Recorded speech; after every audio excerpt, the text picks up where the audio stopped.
तर एफडीएची मुंबईमध्ये आणखी 3 ठिकाणी छापेमारी आहे। एफडीए आणि गुन्हे शाखेची संयुक्तरित्या कारवाई आहे। गोरेगाव पश्चिमेकडे 558 लिटर दुधाचा साठा नष्ट करण्यात आला होता। कृष्णा लिंगमपल्ली रवी पाटीकाका यांना अटक करण्यात आली आहे। गोवंडीमध्ये मेसर सुफी डेअरीवरती कारवाई देखील करण्यात आली आहे। 1683 लिटर दूध साठा नष्ट करण्यात आलाय। मुलुंड पश्चिमेकडील अग्रवाल एंटरप्राइजेस मधील 61.25 किलो दुग्धजन्य पदार्थ जप्त करण्यात आलेले आहेत। मालाड मालवणीमध्ये जगन्नाथ रथयात्रा रोखल्याने वाद झालेला होता। मालवणी रोडवरून निघालेली जगन्नाथ रथयात्रा पोलिसांनी आणि प्रशासनाने अडवली। रथयात्रा अडवल्याने व्हीएचपी आणि बजरंग दलाच्या कार्यकर्त्यांनी रास्ता रोखला होता।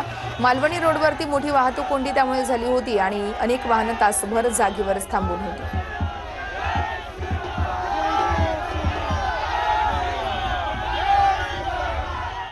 बातमी पुण्यातून आहे। पुण्यातील येरवडा अग्निशमन केंद्र अंधारात आहे। गेल्या 4 दिवसांपासून अग्निशमन केंद्रात वीजच नाहीये।